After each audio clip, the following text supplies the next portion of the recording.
Hello. I don't know what day it is. That's what happens on vacation. I know it is the day before New Year's Eve, or New Year's Eve, as we used to call it. Um, so, and my weeks revolve around the Saturday because I had the balloon installed on a Saturday. So I know we're coming up on 100 close to, but I think we're still in the 90s. So I'm still in Kazakhstan. Um, I have got on some incredible excursions and I'm so excited that I got to see this beautiful country. I'm so grateful that I was able to do this trip with my fiance and with my mom together. It's been a wonderful family vacation. Unfortunately, I had a really big work project that I did not finish, unfortunately, before I left. And I thought, oh, I'll just work on it the first few days of my vacation. And the reality is, I've worked on it pretty much every day on my vacation that I had steady internet. And I've worked on it. I've tried not to disrupt our days together. So I've been waking up at 2 a.m. to go in the living room or step away and work on this thing for a few hours. And then I would go back to bed around 6 a.m. So if I look tired, if I've got bags under my eyes, that's why. I'm loving my vacation, but I'm exhausted because it's not as relaxing as it should be. Our downtime isn't the downtime I wanted it to be, and it's totally my fault for not getting this project finished. But all that aside, so you can see my sleep is a little bit off, but I would not attribute that to the balloon at all. That's me and the schedule that I'm on. I definitely could sleep through the night if I could relax enough. I'm just so nervous about getting this thing done. And so I'm getting up in the middle of the night. And then once I'm up, I'm like, well, if I'm up, I might as well work. And it's good to work when everything's quiet. I can get much more done. As far as digestion, when I first got to Kazakhstan, I was trying some adventurous foods for me, and things were going well. I had no bloating, no gas. I felt fine. I even felt light. We were taking long walks. That was back when I was ignoring my my work project. I was getting exercise and it felt good, and I felt healthy and I felt good in my body.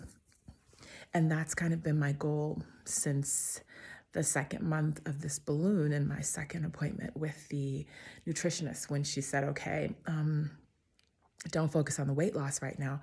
Focus on having good food days for yourself. Good meaning happy food days. Focus on not being sick every day from the balloon because something is blown up inside of you. So finding the foods that give me happy food days. And I had been doing a really good job of that. And then I came here and, I took some chances and the chances played out in my favor to a point, and then they stopped. And that's where I am now.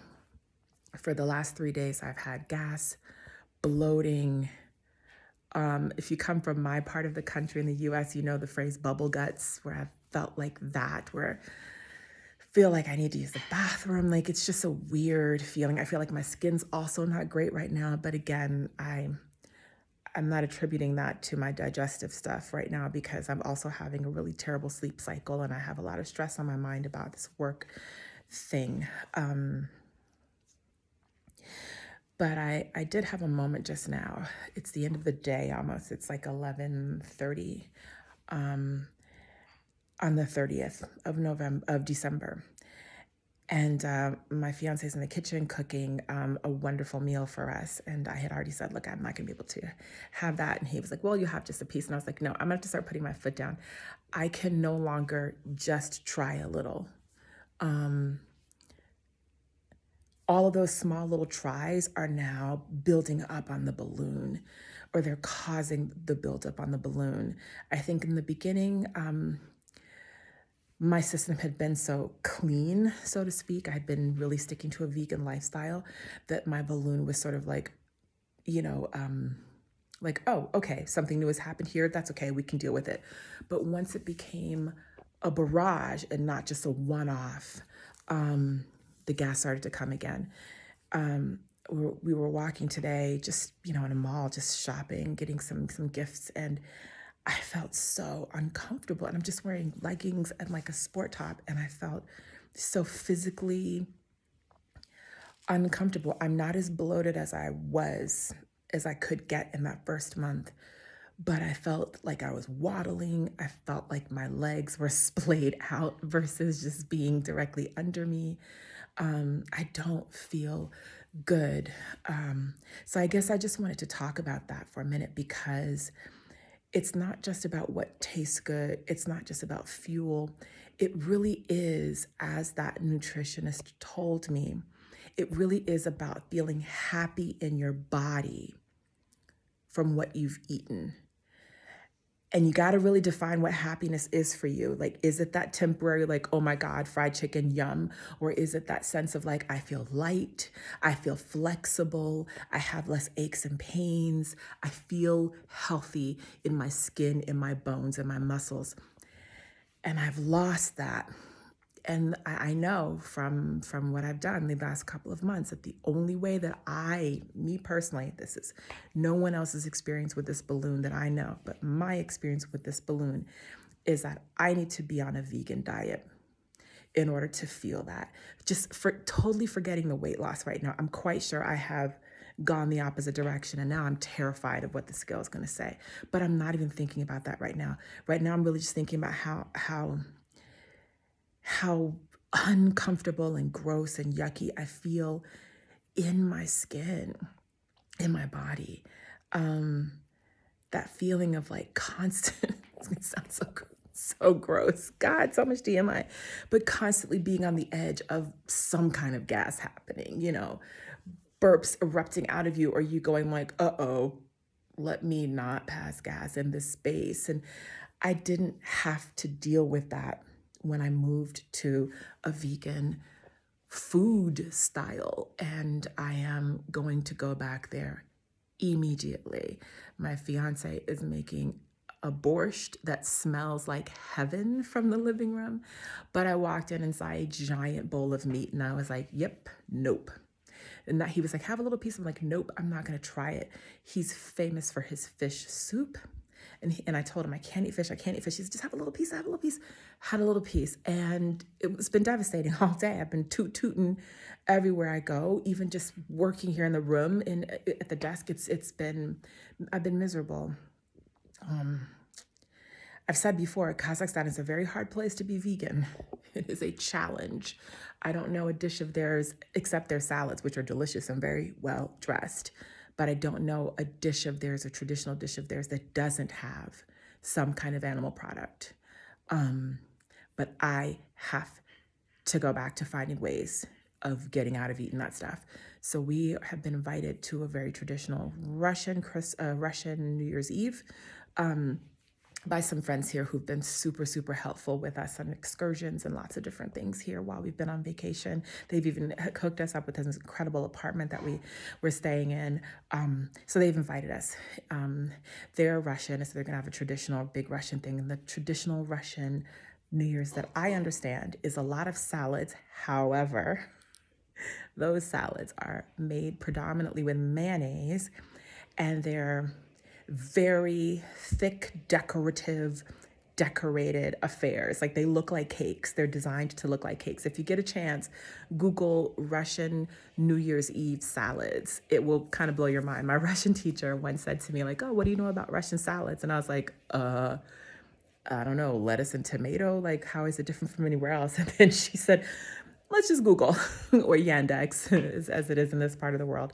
And what I was stunned. I was like, what are these salads or these are pastries? She's like, no, those are salads. So there'll be lots of that kind of stuff that I'm going to have to kind of figure a path through the minefield of, because I don't want to have, bubble guts for next week. I don't want to have bubble guts on the planes when we fly back. We're flying back in about 4 or 5 days. So I really want my system clean and clear. And I want to get back to myself. Also, ladies, if there's any ladies watching this, I don't know. It seems like a lot of the people watching this are men, and I don't understand why this is not a fun, attractive vlog to be watching if you're a guy, but whatever. Ladies, if you are in a relationship or you were hoping to have some types of relations over the holidays, you know what it means to feel good, to feel peaceful about your own body. And I'm not there. And I'm in a long distance relationship, so I only see my partner a couple of times a year. Uh, you know, I want to make the most of that time. And it's like the last couple of nights, I've just been like really concerned about my body, my stomach. It looks and feels bloated, which means I don't feel great about myself. I'm also terrified of all the gaseousness going on. So it makes for a weird togetherness. I'm very, very lucky to have a man who's so accepting and understands everything I'm going through. And he's like, I don't care. Like, please let your body do whatever it needs to do. Everything is natural. Humans pass gas, everybody poops. Like, he was like, please don't feel like you have to isolate or be ashamed or be afraid or worried. Like, so he's kind, but I don't want him to, hear me and see that happening. I also have to say, if you are in a family or in a relationship with a person who is very hospitable around food, what I mean by that is like, he's always offering me food and I have to really say no. And it's hard to say no without being like kind of hurting someone's feelings in a way, because food is a gift. Food is life. Food is love. People share and they want positive feedback and they want an experience with you of sharing it with you. And I am getting to a point where I just opt out. Like when we were in the mountains at the hotel around the hot spring, there was a big dinner, the big traditional dinner that they arranged. And I finally at the last minute just said, I'm not going to go. I'm full. I'm full. There's nothing else I can eat comfortably, even a salad. I just don't have the space for it in my stomach. And I don't want to run that minefield again of like how I politely turn this or that down, how I taste without, taking in too much of the thing that I know is going to offend my balloon. So I'm a teeny bit worried about the New Year's Eve party that we're going to, or these friends who have invited us. I'm a little bit worried about how it's going to be for me, how I'm going to politely and convivially, is that a word? With the spirit of party and whatever, not bring everyone down, try to get away with a vegan night. I don't know how I'm going to do it. I'm going to try. That's my update. Basically focusing on the fact that my experience with the balloon is you can get one or two cheats, but by the time if you do it more than 2 times cheating, the stomach is just going to start rebelling on you. And that's what happened to me. I had a couple little quick cheats for tasting things here and there. And then I had one cheat day where I was like, I'm going to go at it. And I paid for it. Oh my God, did I pay for it?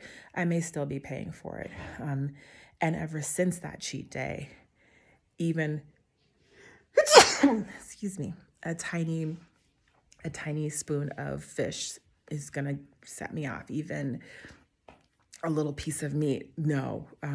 Egg, no, get away from me. The creams, I stopped drinking the camel milk because I'm not even sure if that is something my balloon now can't handle. So that's it. Unforgiving. This balloon is unforgiving. Do not test it too much. Find your way and stick with it. I hope I get to wish you a happy new year tomorrow. Bye.